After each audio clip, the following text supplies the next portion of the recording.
and Unit Titles Amendment Bill, committee stage. I declare the House in committee for consideration of the Unit Titles Amendment Bill. Mr. Chairman. Mr. Speaker.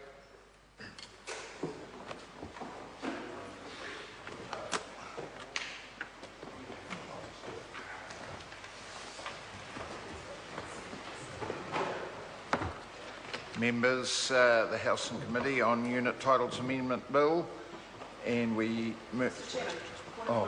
Point of order, Louise Upson. Thank you, Mr. Chairman. I seek leave to take the Unit Titles Amendment Bill as one debate. The question is that leave is sought that there be one debate. Anyone opposed to that course of action? Appears none. Leave is granted. So the question is that clauses 1 and 2 and 142 to 163 stand part. Mr. Chairman. Honourable Trevor Mallard.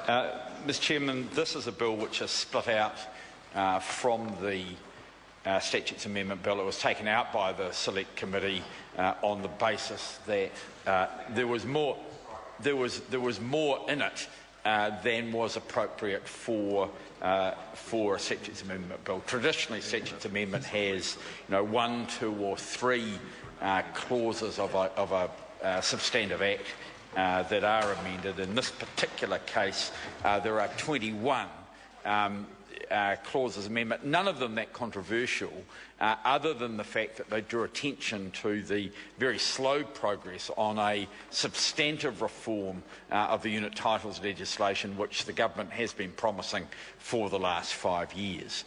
So, Mr. Chairman, this is again, there are very minor changes around utility interests, around alterations of plans, around requirements around the timing of the annual general meetings. There's some very minor changes to the duties of the body corporate, especially around maintenance.